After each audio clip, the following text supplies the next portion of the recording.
Let's talk about Zhuangzi.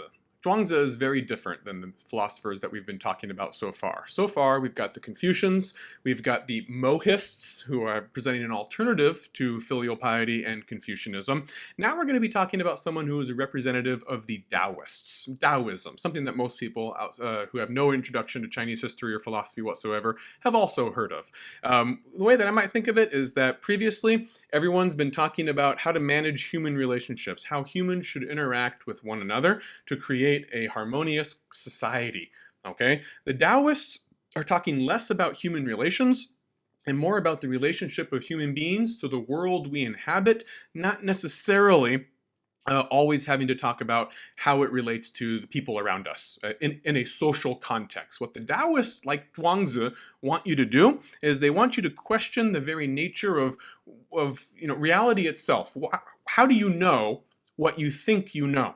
And over again, their goal, at least philosophical Taoism. There's also religious Taoism, which involves potions and elixirs and a search for immortality and how to heal sicknesses by getting in touch with, supernatural forces and whatnot. That's religious Taoism. We're talking here about philosophical Taoism, which is essentially, we want to upend your understanding, get you off of your firm bearings and start to question every single thing that you think is a certainty about this world. We're going to show you actually that it's your brain subjectively projecting meaning onto things. And your world is a socially constructed reality that our brains have created for us. We're sort of living within this artificially created reality, and we don't realize it. And the goal of the Taoists is or philosophical Taoism is essentially to make you realize the artificiality, the subjectiveness, the ever-evolving subjectiveness of our world, and to realize that nothing's really fixed. Everything can change, can be interpreted differently. All you have to do is shift your perspective. And we have a very specific perspective. But when we step out of our perspective and adopt the perspective of other organisms, other beings, not even necessarily humans, we'll quickly realize that ours is just one reality of many different realities. And to the extent to which you can grasp this, it's kind of a mind-blowing concept in some ways. The extent to which you can grasp this, the happier I think you'll be in life itself. So Zhuangzi, what he is, I like to say that Zhuangzi is to the Taoists what Mencius was to Confucianism. Remember, Mencius sort of fleshed out, gave narrative, literary qualities, logical arguments and whatnot to the very threadbare, disjointed nature of the Analects that Confucius sort of, ideas that are touched upon in vague, cryptic ways. Mencius gives flesh to that, fleshes it out in literary form.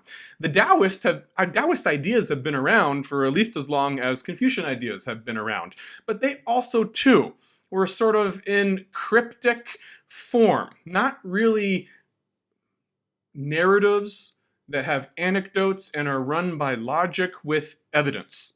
And that's what Zhuangzi is going to do. Previous people who have expressed Taoist ideas, well, Laozi is probably the most famous. He is purported to be the author of the Daodejing, the classic of virtue and the way. That's the famous, it's poetry. That's the famous poem that begins with these lines, Dao ke Dao, Fei Chang Dao, Ming ke Ming, Fei Chang Ming. That's modern Chinese pronunciation, of course, for it. But essentially, what Laozi, who probably wasn't even a real person, what Laozi is saying in this early sort of analog to the Analects for Confucianism, Laozi is saying in the opening line of the classic of Virtue and the Way, he's expressing a very fundamental Taoist concept. Translation in the English is the way that can be spoken of is not the true way. The name that can be named is not the true name. Is what philosophical Taoism wants to do. It's basically saying there is some sort of underlying essence, understanding of the world, but we can't quite grasp it. And the tools that are available to humans to try and grasp it are all inadequate because we can't encompass all the perspectives of all possible beings on this earth. We only have our one human perspective. And so the moment that you think you can describe the way it's kind of like virtue for the Confucians, a very abstract, nebulous concept. It's, some sort of underlying essence, life force that you want to get in tune with and understand to liberate yourself. And if you do, you'll be sort of, someone who is unaffected by the mundane trials and tribulations of this world. But by definition, you can't describe what the way is. The way, W-A-Y with a capital W. You can't describe what the way is. The moment you can, that's not it. It can't be articulated. It's a feeling, sort of something that's almost like pre-language. It's a primordial, instinctive thing that you need to comprehend with your brain and all your senses. Just like, the way that can be named is not the true way. You can't name it, you can't describe it. Because it's sort of beyond subjective human perspective to truly understand the underlying reality of the world that we live in. Okay? So, Zhuangzi, who's really a sort of a contemporary of Mencius, we couldn't have two people who are further apart from one another. One of them trying to question everything you understand about the way the world works and, our relationship with nature and whatnot. And then you have Mencius, who's all about human relationships and trying to come up with a program to create a harmonious society. So they're roughly contemporaries of each other in the 4th century BC. Just want to sort of use this time to give you some examples. Because Mencius, Zhuangzi, has produced a delightful literary text. Again, all these people didn't write their own. Their original practice was to give their lectures and sermons and whatnot and examples orally. They have students. Eventually, some of these students put it together and put it down in writing, and that's the text that comes back to us today. Zhuangzi's text is absolutely delightful. It's by far my favorite one to read. He has a way with words. For someone who's trying to undermine the very nature of the utility of words, he has quite a way with words. And oftentimes it's very humorous because he's trying to upend many conventions. So let's sort of give a few examples of how he talks about these things in his text. He wants to introduce the concepts of different perspectives and how everything is relative to time, place, and perspective. All right, so he wants to talk about how different animals respond to different phenomena differently. Here's a quote from his text. Quote, "Now let me ask you some questions. If a man sleeps in a damp place, his back aches and he ends up half paralyzed. But is this true of a loach? If he lives in a tree, humans, he is terrified and shakes with fright. But is this true of a monkey? Of these 3 creatures, then, which one knows the proper place to live? Men eat the flesh of grass-fed and grain-fed animals. Deer eat grass, centipedes find snakes tasty, and hawks and falcons relish mice. Of these 4, which one knows how food ought to taste? They all prefer different things. Monkeys pair with monkeys, deer go out with deer, and fish play around with fish. Men claim that Mao Qiang and Lady Li were beautiful.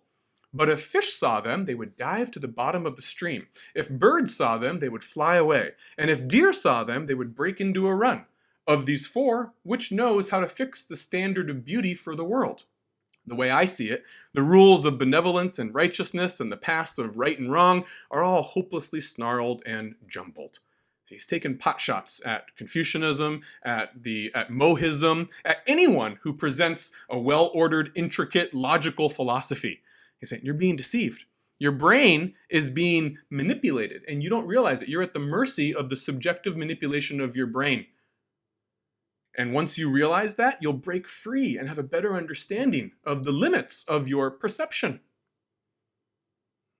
He continues on and on in many of his chapters. One example, the morning mushroom knows nothing of twilight and dawn. The summer cicada knows nothing of spring and autumn. Imagine beings that never experience spring and autumn. Imagine something that never experiences twilight or dawn. These are experiences that are not even forming a part of their possible well of experience. Of course, their perception of the world and what's important, what's not, is totally different than ours. And why do we privilege ours over theirs? What's so different about a mushroom from us? Why is our perspective right and theirs is wrong? One of my favorite anecdotes is called 3 in the morning, 4 in the afternoon, in which he says there was once a monkey trainer. He had a bunch of monkeys, and he told the monkeys in the morning, I'm going to give you 3 acorns in the morning and 4 in the afternoon. The monkeys are very upset, because 3 is less than 4. So he says, okay. I'll give you 4 acorns in the morning and 3 in the afternoon. And the monkeys are pleased. What's the point of Zhuangzi's little anecdote here? The underlying reality of 7 acorns eaten in one day hasn't changed. However, the perception of those acorns has changed. The monkeys have had their minds manipulated by a very smart monkey trainer who has convinced them that it's better to receive 4 first and 3 later, even though it's a marginal difference. And their brains are being manipulated. Now he's using this example of a human manipulating an animal, but Zhuangzi's point here is that humans are manipulated. We manipulate each other as well. And he extends this then to human-human relations also. It's not just humans and animals in the natural world. He has the parable of Lady Li. Lady Li didn't want to be taken captive to another state. Said, oh, if I'm taken captive by this state, I'm going to live among barbarians and whatnot. My new life will be so horrible. No, I don't want to be captured and taken away. Then it happens. And she later finds out, my life is great. My life is better than before. How could I have ever dreaded being captured and taken away? I knew nothing about what life would be like under this, new rulers and new husband and whatnot. Zhuangzi likes to ask, how do we know that the dead do not wonder why they ever longed for life? If there's one thing you probably heard about Zhuangzi before this episode, it's his butterfly dream, an appropriate coda for this section. I woke up and dreamed I was a butterfly. How do I know that it wasn't a butterfly dreaming that the butterfly was Zhuangzi instead of Zhuangzi dreaming he was a butterfly? You have no way of actually knowing this. In general, Zhuangzi wants to make you aware of how much you do not know, or anything that you think you know and may be valid is only valid in a very specific context. Change the context, it's invalid now. So you can't extrapolate and have any sort of universal certainty about anything. He's basically saying, the Confucians, the Mohists, they're so arrogant. They're so full of themselves. They think they know everything. And they're manipulating people to think that as well. I like to say Zhuangzi is sort of advocating what we might refer to as detached engagement. Detached engagement. He's not really telling everyone to become a hermit, withdraw from society and leave. If he did, that was easy. He could say that in 2 sentences, and that would be the extent of his philosophy. He's recognizing people are going to live in society, but the greater extent to which you can understand different perspectives. It might paralyze you a little bit, but eventually it will liberate you. It'll liberate you from the shackles of being trapped by your brain. Something we think is odious or bad or negative, death, may not be that bad at all. Maybe that's a very desirable thing. Maybe after death, things are much better. And we're not going to believe that we actually clung to life one day.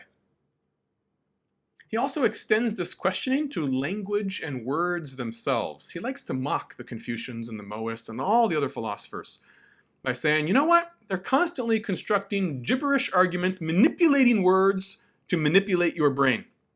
And we're prisoners of their manipulation of our brain. He says words need to have a fixed meaning to be effective. But the bickering of the Confucians and the Mohists back and forth shows that words have no fixed meaning. He says, quote, what one calls right, the other calls wrong. What one calls wrong, the other calls right. Every this has a that, and so on for all opposites in life. Only in a state in which this and that no longer find their opposites is called the hinge of the way.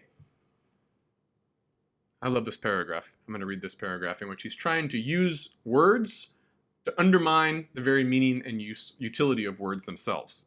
He says, quote, there is a beginning. There is a not yet beginning to a beginning. There is a not yet beginning to be a not yet beginning to be a beginning. There is being. There is non-being. There is a not yet beginning to be non-being. There is a not yet beginning to be a not yet beginning to be non-being. Suddenly there is non-being. But I do not know, when it comes to non-being, which is really being and which is non-being. Now I have just said something. But I don't know whether what I have just said has really said something or whether it hasn't said something. Right? He's running around in circles, playing with words, telling you, look, I can play this game too. I can manipulate words, just like, virtue. They're all manipulating it. What exactly is virtue? I don't know, but they all have their own definitions and use their logical, emotional anecdotes, this sort of stuff to convince you. And you're so certain that you understand it and grasp some element of reality, and you don't. You think you do, but you don't. Finally says, what makes something so? Making them so makes them so. It's that simple. It's like a road by walking on it. Okay? We simply change things by changing them. What makes something so is us making it so. And if we don't make it so, it doesn't become so. So we are inventing reality as we go. right? And this is the big takeaway message of Zhuangzi. Again, he's not telling you withdraw from society and be a hermit. He's telling you, you don't know as much as you think you do. The Confucians don't know. No one does. Everyone sounds so damn certain. In reality, this is a messed up, confusing world where all kinds of stuff happens that we can't explain. And if you think you can explain it, then immediately you're not explaining it because you don't really get it. And only by accepting the limits of your perception can you truly be liberated from the constraints of the limits of your perception. But you have to recognize it before you can be liberated from it. Thinking that you know something, being arrogant, cocky, confident, the moment you do that, you're trapped. You're trapped in our subjective, manipulable minds. Only you don't realize it, and that's the real tragedy. That's Zhuangzi for you. That's Daoism, philosophical Daoism in its most sophisticated form. And it's the one of all the philosophers, if you want the one that's the most enjoyable to read, it is the text of Zhuangzi. That's the one that makes for the most enjoyable, casual, and often instructive reading, in my humble opinion.